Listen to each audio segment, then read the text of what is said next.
There's one skill that I've learned that's enabled me to become a multi-award winning landscape photographer in less than 3 years since I first picked up a camera.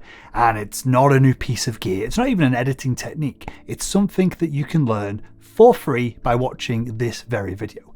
And that skill is, well, learning how to see a landscape photo. Because if you've ever travelled somewhere and it's genuinely beautiful and you've stood in front of that incredible scene and then you've come home with photos that just look a kind of a bit boring, well, this video is going to explain why that keeps happening and how to fix the problem. So with all that said, what does it mean to actually see a landscape shot? Well, most landscape photographers think that seeing a great shot when they're out in nature comes down to having natural talent. And I completely understand why amateur photographers think like that, because when you watch a professional photographer at work, it does kind of look like magic. They walk out into a scene and somehow they know exactly where to stand and exactly where to point their camera every single time. But here is the thing, it's not magic and it's definitely not talent. All they've done is master pattern recognition. And stay with me on this one, because once you understand how this works, you're going to realize that this is a key skill that you can literally train like a muscle and use it to become a top 1% landscape photographer very, very quickly. So your brain is the most powerful pattern recognition machine on the planet. And it works like this. Your eyes gather in the raw data. The light comes in, it hits your retinas, it gets converted into electrical signals, and then those signals get fired off into your brain. But at this stage, the data that's been captured isn't recognizable as a tree or a mountain or maybe a leading line. It's just noise. It's just shapes and colors and edges and contrast. It's just raw, messy information. And this is where it gets interesting. Your brain takes all of that messy data and then near instantly, within milliseconds, starts comparing it to basically everything that you've ever seen before. Every image that you've ever looked at, every scene you've ever stood in front of, any photo that's ever made you stop scrolling on social media, and then your brain goes, right, this shape looks like something I've seen before. These lines usually mean there's a horizon, or the warm colours usually mean that this is a sunset or a sunrise. Your brain starts to group elements together. It separates the things that it understands from the things that it doesn't. It decides what's important in the scene, what's just background noise. And this whole process is what seeing a shot actually is. Your brain spots a pattern, recognises it, flags it as important, and then sends the signal to your conscious mind that this shot here, this angle, this perspective, this tree in front of this rock, in front of this mountain, this is the shot because it's similar to images that you've seen previously. Now, this is why this process matters so much, because if you've only ever really seen a handful of great landscape photos, your brain's got a tiny database to work with. So your conscious brain is trying to find the shot, to see the framing that you want to capture, but your subconscious brain, the internal processing that's going on behind the scenes, has nothing to match the environment that you're stood in front of against when it comes to landscape photography.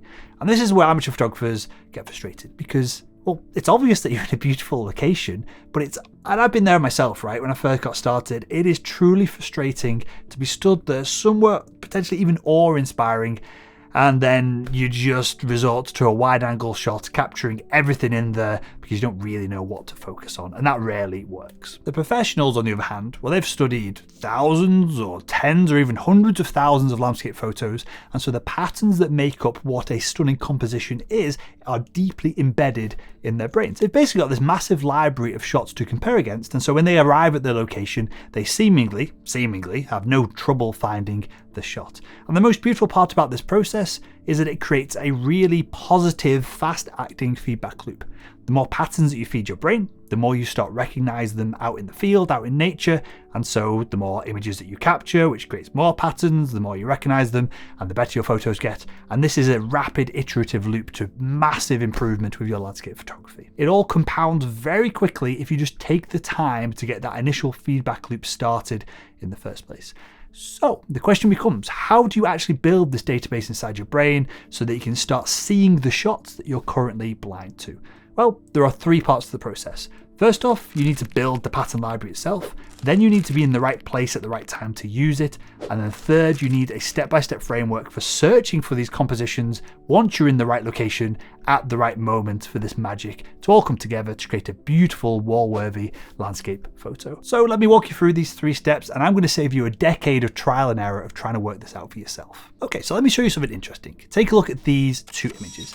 These are the same location, similar conditions, roughly the same time of day, but one of them looks like a snapshot and the other one looks like an actual landscape photo. Now, the reality is the difference between these two photos isn't the gear that I was using when I took them, and it isn't luck. The difference is that I took the good photo last month and I took the bad photo 3 years ago when I first started doing landscape photography. And so since then, I've got way more patterns in my library for my brain to refer to when I'm hunting for compositions. So with that said, how do you build this library of beautiful landscape compositions and store it in your brain? Well, here's what I recommend, and I know that this sounds almost too simple, but just start consuming great landscape photography, but do it with intention. Don't just scroll through images rapidly on your phone like an Instagram dopamine junkie. I mean actually stopping, slowing down, taking a look at the images that do grab you, whether this is with a photo book or on social media, and ask yourself, why does this image work? What is the composition doing that makes the image look balanced or interesting?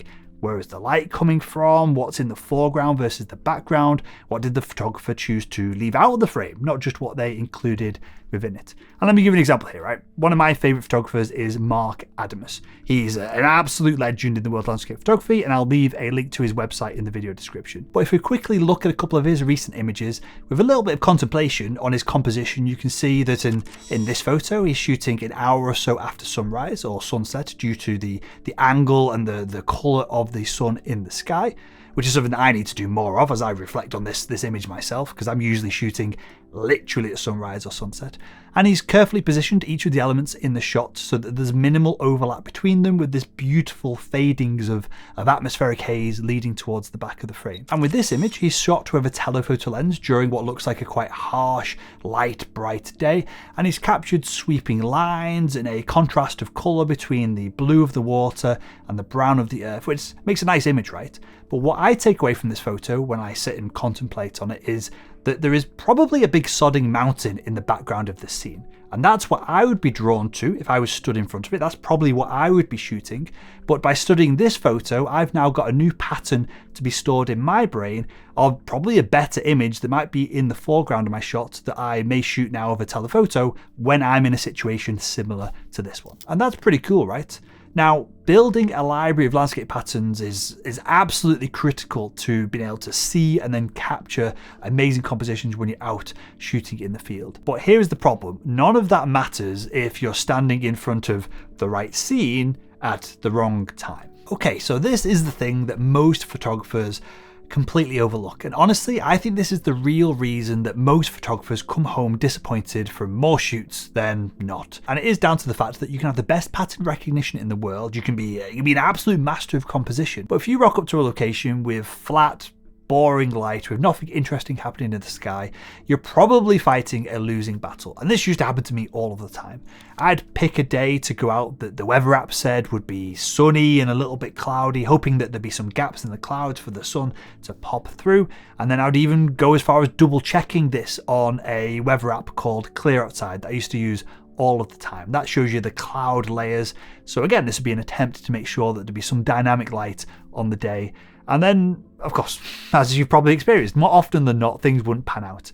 There'd be a boring sky, there'd be flat light, and then there'd be crappy photos taken by myself who was really keen and really trying my hardest to get amazing photos.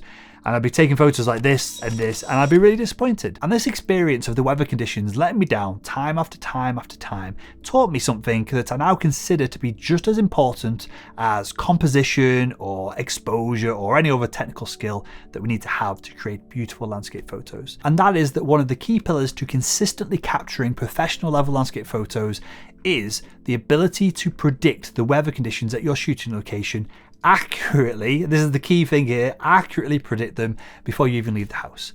Now, this is it was until recently a complex task, and it becomes even more complex when we're trying to do weather forecasting specifically for landscape photography. And that is why I built the Landscape Photography Toolkit, because working out how to do this reliably Well, it took years of trial and error, and I didn't want this to be the thing that held my students back. So in the toolkit, we've got a bunch of tools like live weather radar, the ability to track where the sun is going to be in the sky, to see where the shadows are going to land in your scene depending on the time of the day. But most importantly, with a single click of a button, you can get a comprehensive photography specific, which is important, right? So a forecast just for photographers, for the things that we care about, for a specific location that tells you absolutely everything you need to know to make your shoot a success. It takes so much of the guesswork out of landscape photography, and inside my training program you get a full access to the toolkit and a bunch of other tools as well, so that you know going into each shoot you're going to come back with a photo that you can absolutely be proud of. And if that sounds like something you benefit from, well, there's a link in the description to learn more about it. But regardless of whether you use the toolkit or not, the principle is the same, right? You've got to stop treating your shoots like some kind of weather lucky dip. You've got to start planning around the conditions that you're going to be shooting in, and then you're instantly going to level up your results. So let's say that you've built your pattern library of amazing compositions, you've got them stored in your brain, and you've put yourself in the right place at the right time to guarantee amazing conditions to shoot in. Well, the final step of the process is to learn a framework that allows you to capture those conditions and turn it into an amazing composition every single time, like clockwork, without ever having a risk of screwing the whole thing up. Okay, so let's take a look at the type of shot that most landscape photographers are trying to capture most of the time, and that is the big, wide, sweeping vista. The kind of image where you're trying to show the world the epic scale and beauty of the landscape that you are stood there witnessing. Now, the biggest mistake I see with the photographers in my training program when they first start out with this is that they try to capture the entire scene, absolutely all of it, and that, well, it rarely works. And this is because, firstly, they don't have the right patterns stored in their brains yet to help them identify the specific parts of the scene that are going to be the most photogenic to shoot. And also because they don't have a step-by-step process, or I call them frameworks, so they can follow to narrow down the focus even further and refine the composition after they've seen it. Because it's one thing to see the shot, it's quite another to then work it and have a process to make it the best it can possibly be. So here's the framework I use when I'm shooting grand landscapes, and it's dead easy to implement, and you're going to get a ton of value out of this as well. So the first thing we need to do is to break down your grand vista composition into the following 3 layers. Then once you've done that, all you got to do is tidy things up at the end. The first layer should be your background, and this is going to be the hero of your scene. It's the mountain, it's the sky, it's the dramatic clouds, it's whatever the big feature of the view that you're stood in front of is. And this is where most landscape photographers go wrong, because, well, they start with this and then they stop with this, and that becomes like the single object in their image. They see a beautiful mountain, they point their camera at it, they fire off a shot, and then they think that they're done. But, well, you want to improve your photography, you want to take great photos, and so you're not done here. The next step to shoot really compelling wide-angle grand vista shots is to find an interesting foreground.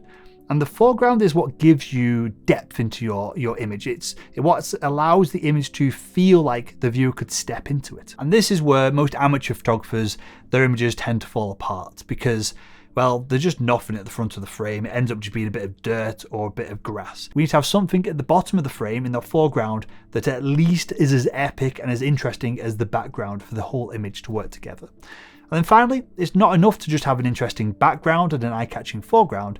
We need to tie them together somehow. So this can be a leading line, a river, a path, a wall, a row of rocks. It doesn't really matter what it is as long as it ties these 2 elements together. Something that draws the viewer's eye from the front of the image to the back of it. Because without this, you've basically got a nice foreground, you might have a nice background, and they're going to feel like 2 separate photos that have awkwardly been just stuck on top of each other. So next time you're out shooting a grand vista scene, ask yourself 3 questions. Have I got a strong background? Have I got an interesting foreground? Is there something connecting the 2 of them together? And if the answer to all 3 is yes, then you're probably stood in some nice conditions, you're probably shooting an interesting composition, and you're probably on for a professional looking shot. So you've got the full picture, you understand that seeing shots in the landscape doesn't come down to some mystical talent, it's just pattern recognition. You know that being in the right place at the right time, the right conditions is half of the battle with landscape photography.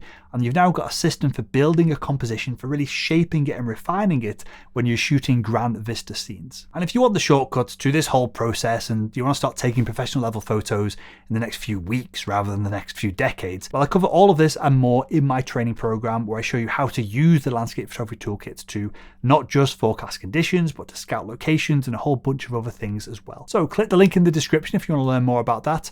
But there's one more thing. Seeing the shot is only part of what's needed to create a truly professional looking photo. To get that final professional polish, you need to be able to edit your images. So click here to watch this video where I run through a quick, simple, foolproof 4-step landscape photo editing process that anyone can master.